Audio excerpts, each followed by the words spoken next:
Good afternoon and welcome to the Vale of Glamorgan Cabinet meeting on the 12th of December 2022. I'm Councillor Liz Burnett and Chair of this meeting as the leader of the Vale of Glamorgan Council and Cabinet Member for Performance and Resources. If I could just remind everyone present that the meeting is being live streamed as well as recorded by the internet, and this recording will be archived for future viewing. Could all participants please mute themselves when not speaking so that we don't have any background noise or feedback when others are speaking. And if any participant wishes to speak, they should raise their hand either on the screen or using the digital function. The chat function should only be used to highlight any technical issues and or to attract the attention of the chair or Democratic Services Officer. Before we start today, I'd just like to make a short comment on the news yesterday that as part of an extra £227 million funding package for local authorities across Wales, the Vale Council would receive a rise in its annual settlement from Welsh Government of 8.9%. And it goes without saying that that news is very, very welcome, as it not only recognises the significant financial pressures local authorities in Wales are facing, but also the vital roles that councils play in supporting their communities. While applauding its commitment to local services, I think we have to fully recognise that Welsh Government has finite resources at its disposal to address this issue. And unfortunately, it won't resolve the whole £38 million of pressures in our budget. So we remain in a very challenging position. Some difficult decisions lie ahead, and as ever, our priority will be to protect the essential services relied upon by our most vulnerable residents.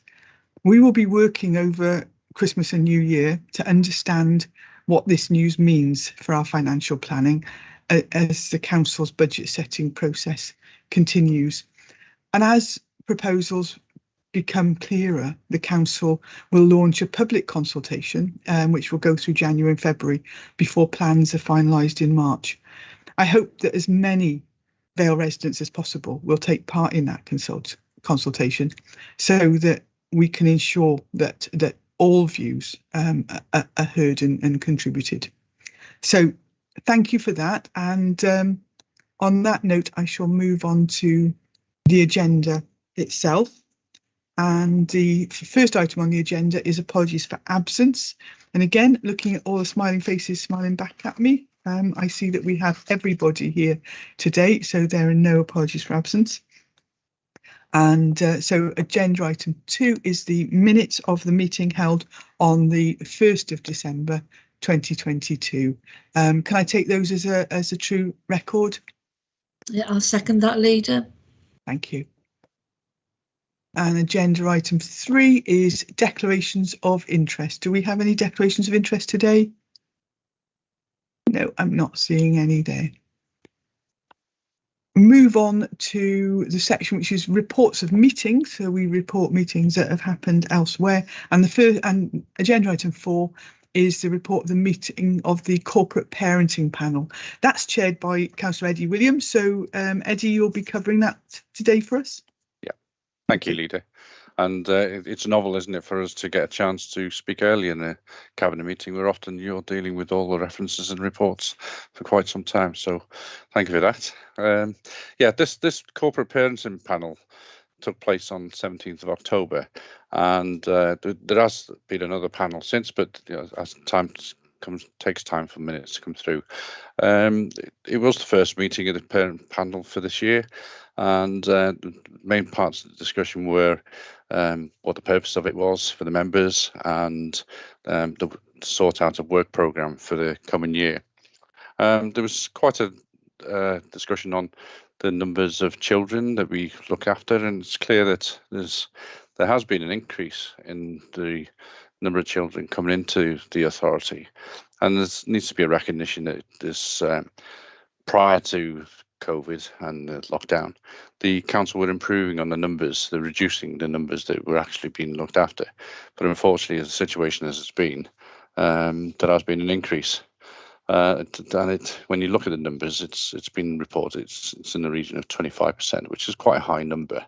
And unfortunately, lots of those are coming with more complex needs. There's more indications that there's impacts for, well-being, mental health, and that sort of thing that's coming through.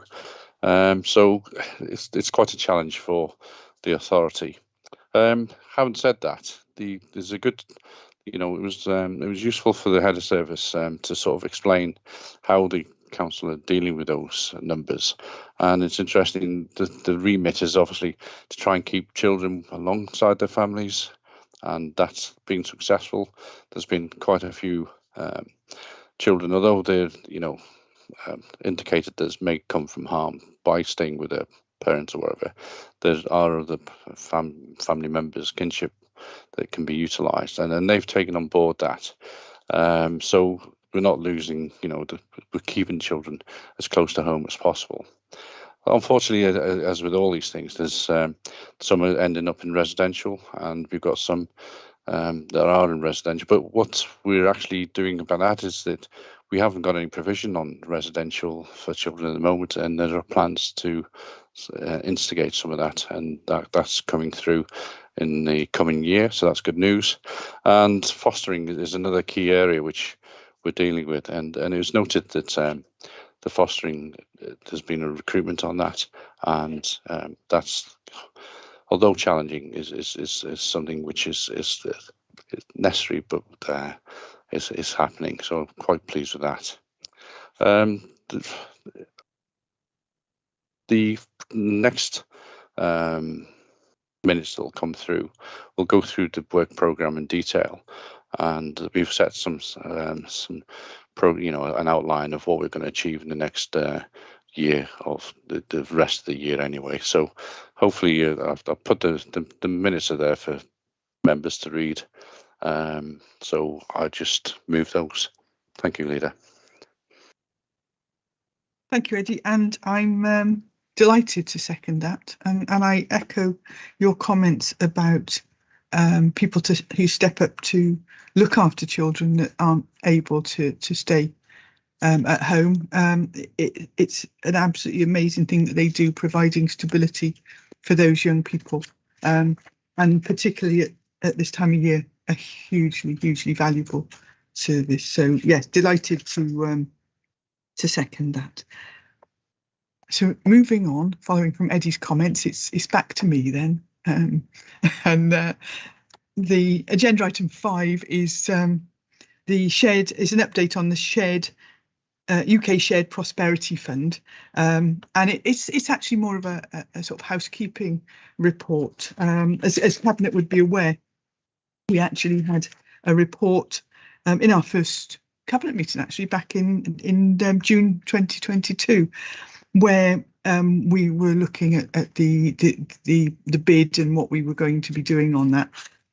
Sadly, although bits and pieces of information have come through, we still don't have sort of definitive approval and details of the programmes going forward. So we're very much getting ourselves into action mode, making sure that all the various delegations, so that's people that are able to sign off certain parts of the bid, are in place, so that as soon as we get that full agreement through from the UK government, we can hit the ground running, and that is in effect is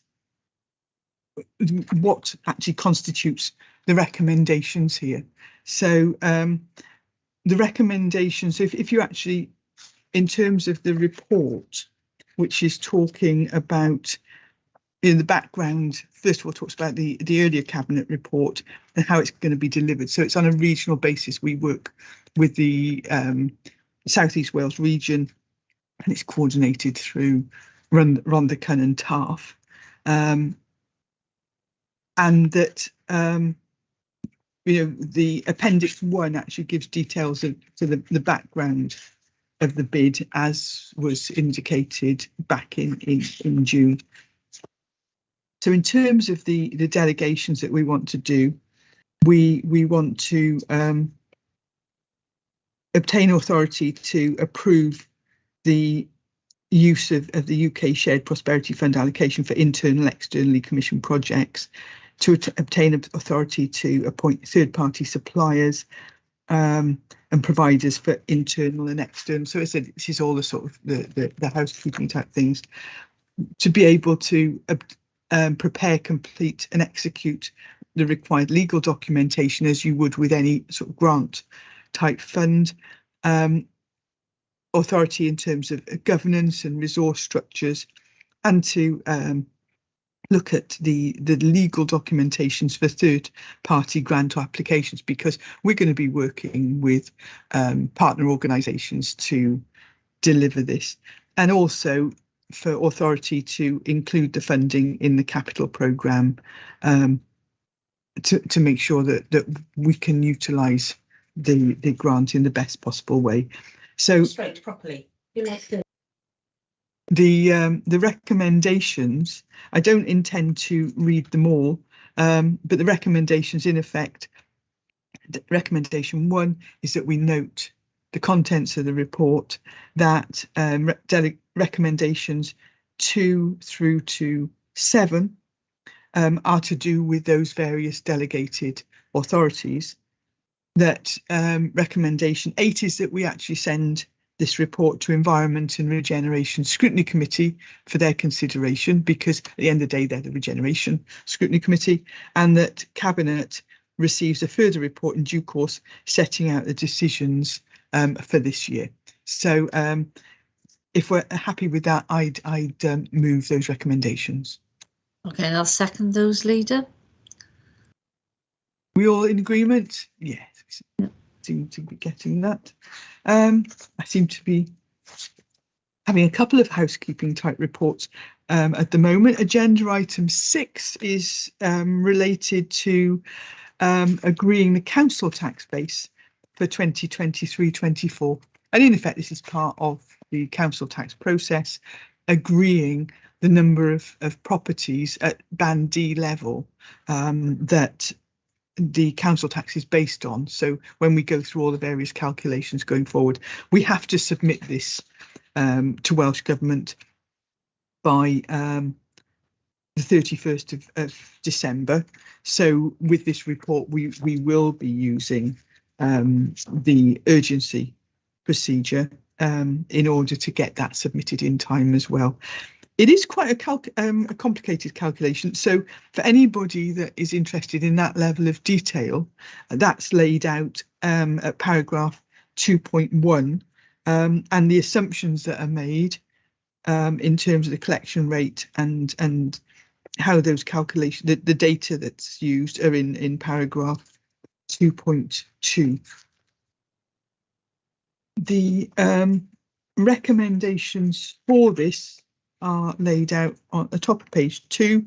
I won't go through the entire table, but recommendation 1 is that pursuant to this report and in accordance with the local authorities' calculation of tax base regulations, the amount calculated by the Vale of Glamorgan Council as its council tax base for the year 2023-24 shall be for the whole area 62,334, and for the area of town and community councils, that's actually laid out in the table there, so I won't go through all that. And recommendation 2 is that the use of paragraph 1514(2) of the council's constitution, that's the, as I mentioned, the urgent decision procedure, be authorised to allow the final ratified tax base to be returned to the Welsh Government by the 6th of January 2023, and I would so move. Mark, you wanted to come in? Yes, thank you very much, Leader. I mean, I think it's always a very interesting report in some ways because it reveals the size of our communities, and it's a good indication of that. And it's also a good use for the basis of working out the presets for the various town and community councils.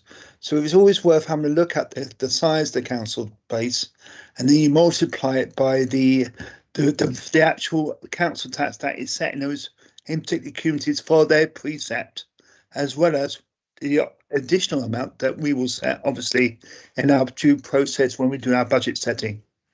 Yes, yeah, thanks, Mark. Yeah, as I said, I've got all the stuff here the details, and it's in effect it's trying to convert everything back to a Band D to Band D level properties. So it's sort of Band D equivalent. And so then there are recalculations then in apportioning council tax to other bands once it's agreed. But it's part of the process that we go through each time. And as I said, it's included in paragraph 2. So, but if anyone's, I can forward them my notes if anybody's sufficiently interested in the machinations. I'm sure there must be some accountancy people out there that are. So yeah, so I would so move. Were you seconding, Mark? Yes, I'm happy to second that. Great. And everybody else happy? Thanks all. Then agenda item 7, and I'm really pleased to bring this report today. In some ways it lays out an awful lot of the work that we've been carrying out over the past months. In fact, back to last June, because it was some of the first reports that we brought in as a cabinet. Actually looking at the cost of living support for food, warm spaces, and also the cost of living payments that the council has processed. And Welsh Government previously put in place 2 schemes to provide support for those impacted by the cost of living crisis. And first of all, there was the mandatory scheme, which was the £150 to all Band A to D council taxpayers, and those in receipt of council tax reduction. And there were a number of processes to go through that. Then there was also the discretionary scheme that we approved, and that was that targeted people who'd potentially fallen through the gaps there, and those also most impacted by the crisis. And so far, 36,305 households have been supported through those schemes. The other side of it, which we hear so much, we hear updates from organisations like Trussell Trust on the level of insecurity and the amount of support that people need. And we know that food insecurity is increasing both nationally and locally, and it's expected to rise. It's expected to rise, in relation to the cost of living crisis. On paragraph 1.3 talks about some of the background data, and the Joseph Rowntree Foundation said that research found that between May and June of this year, and that was before an awful lot of the other cost of living issues hit, 5.2 million low-income families, that's 45%, have either cut down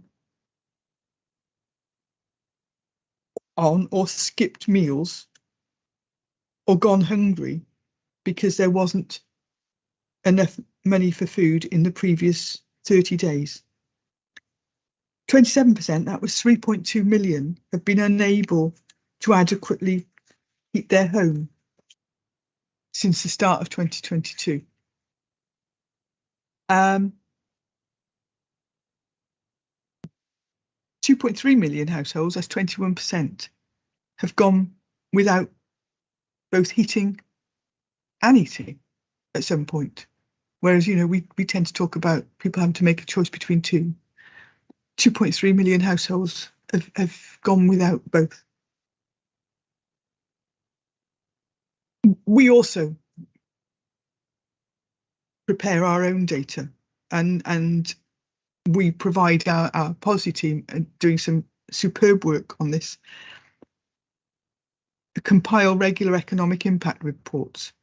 And they've also undertaken 2 community impact assessments, exploring the impact of the pandemic on our communities. And I know because actually we did one on Penarth.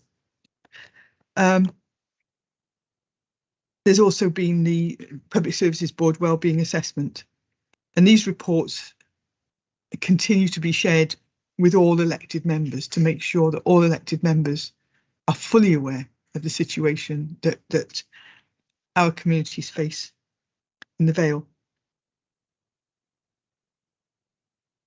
Welsh Government has provided funding via the Welsh Local Government Association to tackle food poverty, and funding has also been made available through the Household Support Fund, and in total £96,701 was awarded to the local authority under these streams, and that this funding was used to directly support 10 local support organisations, including a number of schools that are active in that area, the Penarth Food Pod, which is run by the council's housing team, and Vale Food Banks.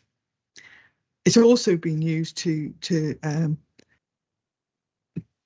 provide funding for period dignity initiatives, and that's created nearly 1,200 food and essential hygiene support parcels, which have been distributed by the housing, homeless teams, adult social services, C1VS Council's contact centre, Flying Start, early help team, employment team, the intake and family support team, and the young people leaving care 15+ team. Parcels have also been distributed through the supporting people team by partners including Llamau, Pobl, Havard, Atalafro and the Woolwich. So I think that it becomes apparent that this is support that is being coordinated across so many organisations in the Vale, trying to do their very best to support people in the Vale and hopefully ensure that nobody slips through the net. Since the spring of this year, the Director of Corporate Resources has actually established a cross-departmental cost of living group to share information, to share knowledge, and to develop activities. And those also use their contacts out into the wider community.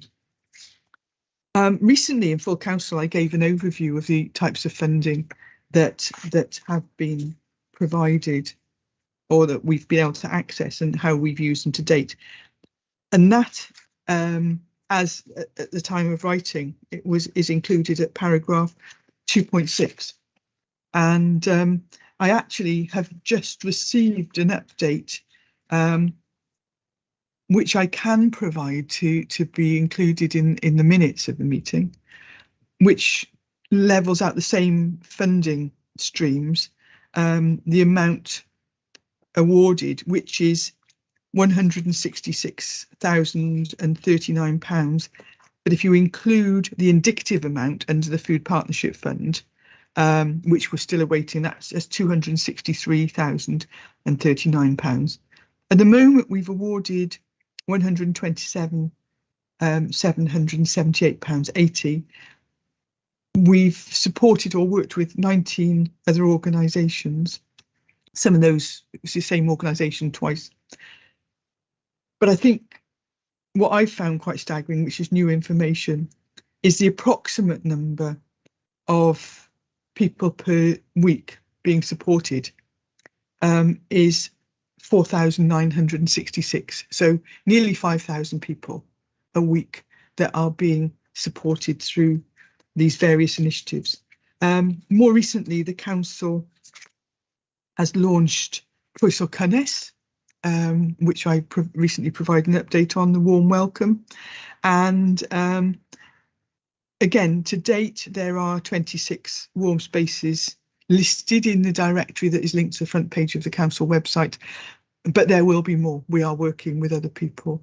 But I was pleased to be told by a person that accessed the warm welcome or Croeso Cynnes in Barry Library, and she told me that it was wonderful to be able to go in. She reads a book. She quite often watches the children's activities that are on, because there are story times and things like this, which are also suitable for families that want to use the space. She enjoys watching those. She's an elderly person who lives alone. Being offered a cup of tea, and the staff actually saying, if you bring a hot water bottle, we'll fill that up for you so you can stay nice and toasty.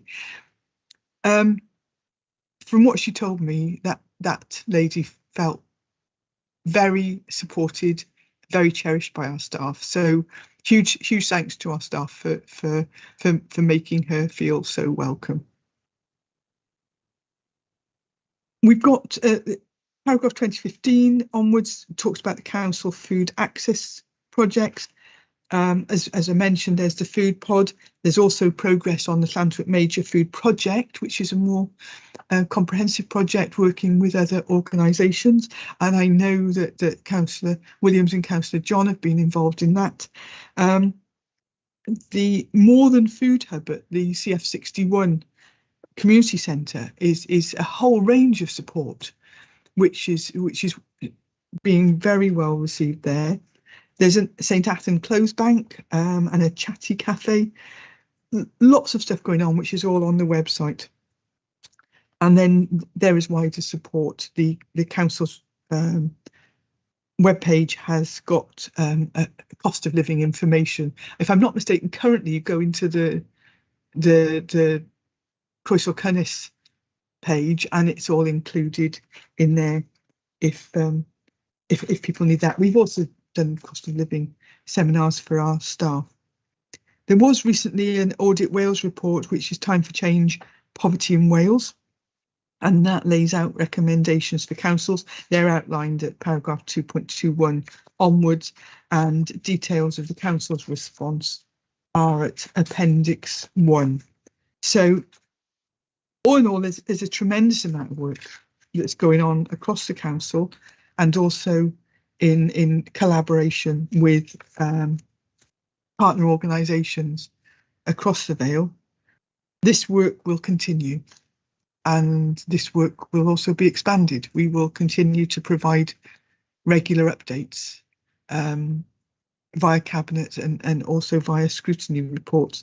But apart from thanking the council's team in Barry Library, also all libraries, but actually everybody that's been pulling together on this at such a difficult time to make sure that not only are our residents cared for, but they feel supported and that they feel important and valued by us in the council. So the recommendations that we have here, I have just turned over the wrong page and missed the recommendation. Sorry for that. I knew it was going too well. The recommendations are that Cabinet notes the report and intended way forward to distribute the remaining 2022-23 funding streams. Secondly, that this report is referred to corporate performance and resources and homes and safe communities scrutiny committees for their information, and in particular consideration of the council's response to the Audit Wales report, with their views referred with the report to Governance and Audit Committee for consideration, and any views of these committees will be referred back to Cabinet for approval of the actions in response to Audit Wales work. That sounds complicated, but it's basically the route through the council, which will end back with us, which we'll forward on to Audit Wales. So I'd move, before I ask for a seconder, I'll second that, Leader. Bronwyn, you'll second that. Ruby, you wanted to come in? I'll third that, Leader.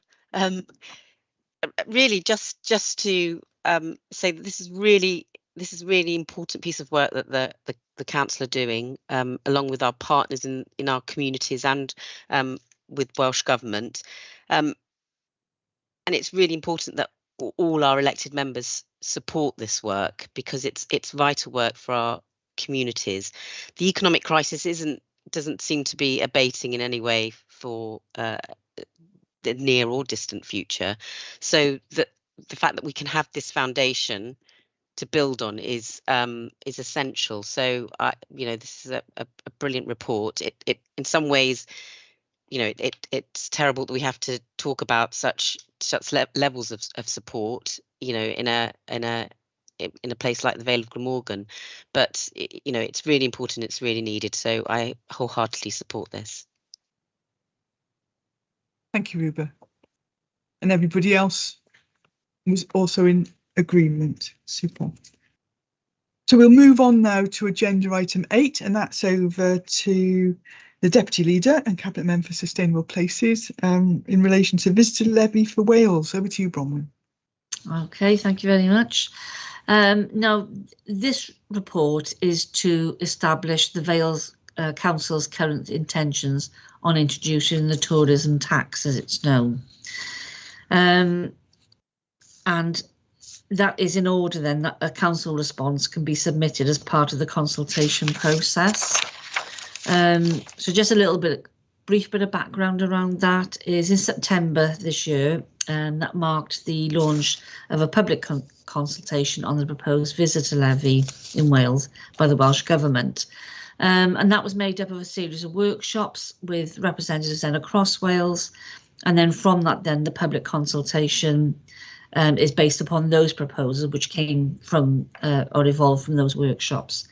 And if you want more sort of detail and fine detail around those documents, they're actually in the background papers, which the links are included at the end of the report.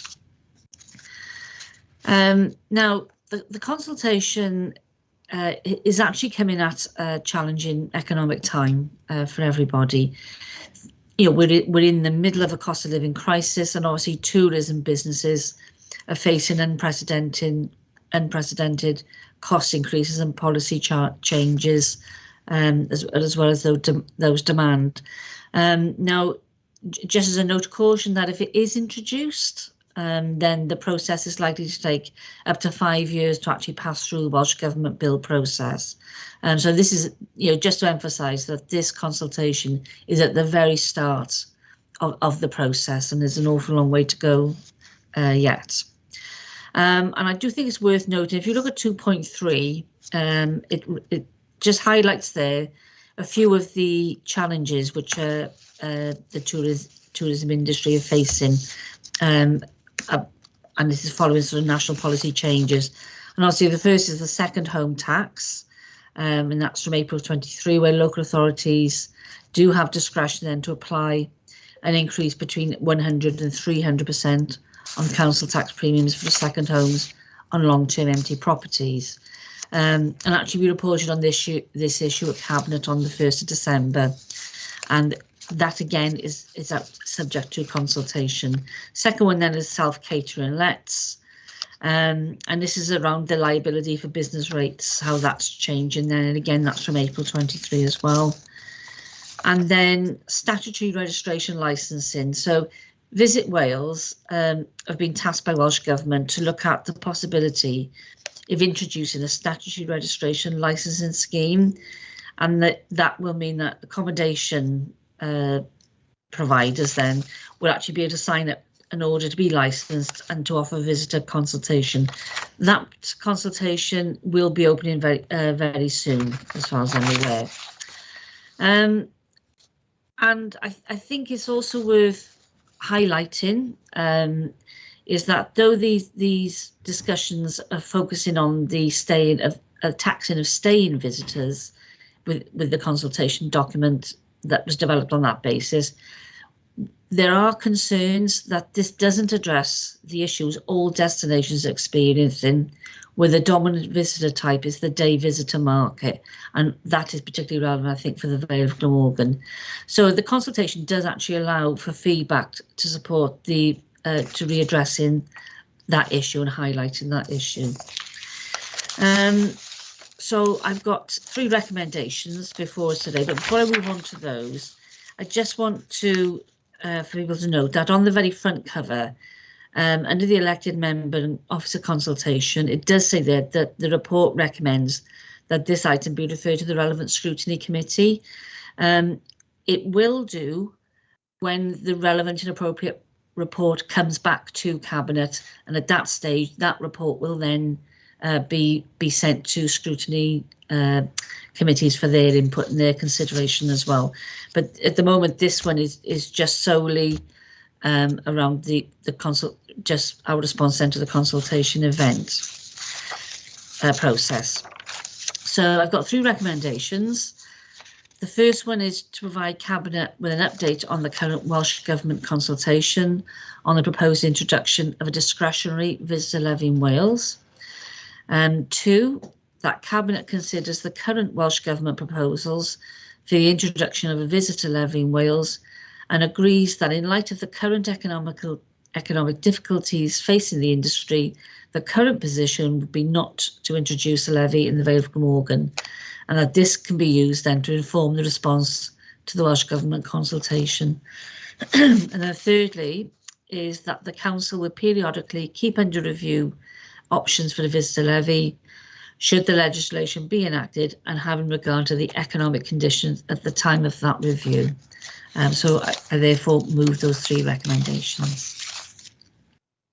Thank you, Bronwyn. Gwyn, I think you wanted to come in. Thank you, Leader. I'd just like to support Councillor Brooks and the recommendation she's made. I'm not going to repeat what Councillor has already said, but I'm fully in support of Councillor Brooks. Thank you. Thank you. So I take it that you're seconding that. I second that proposal. Okay, thank you. With no other hands up, I take it that that's passed. Thank you all. Agenda item 9 is over to the Cabinet Member for Education, Arts and the Welsh Language on school admission arrangements for 2024-25, because we've got to get ahead of ourselves on those. So it's over to you, Rhiannon. Thank you. This report is seeking approval to consult on school admission arrangements for pupil admissions in the 24-25 academic year. This is required to meet the Council's obligation to annually consult and agree the admission arrangements by no later than the 15th of April every year. There are no changes proposed to the school admission arrangements as agreed last year for school admissions for the 23-24 academic year. The consultation period would be from the 8th of January 23 to the 17th of February 23. I know it's alarming talking about 23 and I haven't even got used to writing 22 yet, but there we are. A report on the outcome of this consultation will come back to Cabinet in March next year. It is recommended that you approve the contents of the report so that the statutory consultation on the Vale of Glamorgan Schools admission policy and arrangements for 24-25 can take place within the statutory timescales. The background: the local authority has a statutory duty to consult with the governing body of schools who have delegated admission powers, such as grant aided or grant maintained. I don't mean that, voluntary aided, I mean.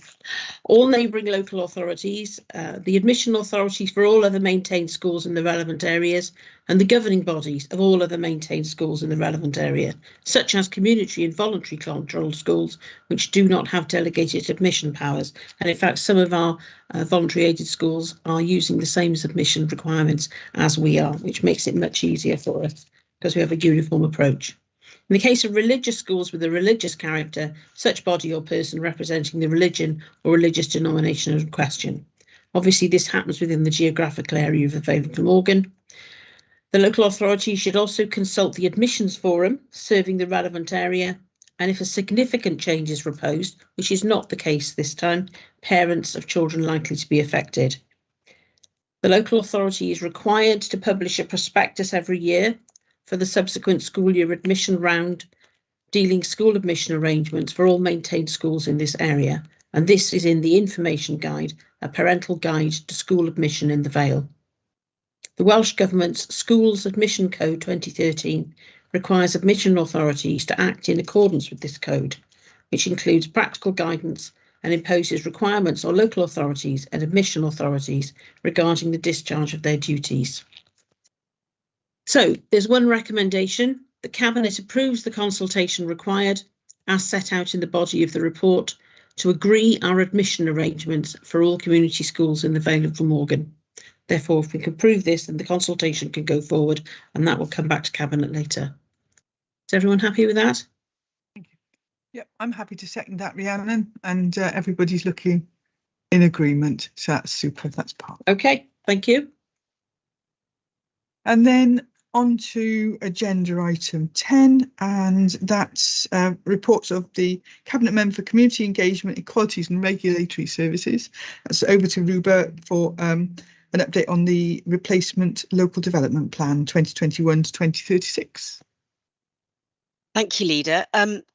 So this item specifically relates to the Integrated Sustainability Appraisal, so ISA. It's the scoping report, which sets out the framework for how the actual ISA will be carried out in the future next year. So by way of background, on the 4th of May, Welsh Government formally approved the Council's delivery agreement for the replacement local development plan. And the delivery agreement contained a timetable for preparing the replacement local delivery plan, together with the community involvement scheme, which sets out how and when stakeholders and the community can engage with the plan making process. The agreement of the delivery agreement by Welsh Government marks the formal start of our review of our local development plan process. And the Council's committed, therefore, to the timescales and the consultation processes contained within it.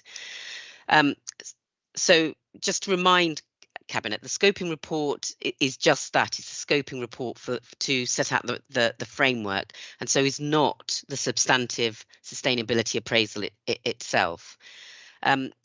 The ISA scoping report was prepared by specialist consultants, AECOM, and was approved by Cabinet for a 5-week public consultation, if you'll recall, on the 7th of June this year. The public consultation took place between the 24th of August and the 29th of September, and this report provides details of those comments received during the public consultation and the changes proposed as a result. Now, in total, there were 19 responses, and this isn't unduly low. I think it's slightly lower than we may have expected, because it's quite a sort of niche, if you like, consultation in terms of looking at the framework, just to make sure that we are including the right elements that we go forward to consult on. So there were statutory consultees like NRW and CADU, and there were also comments from Welsh Government, general stakeholders, community councils, as well as members of the general public.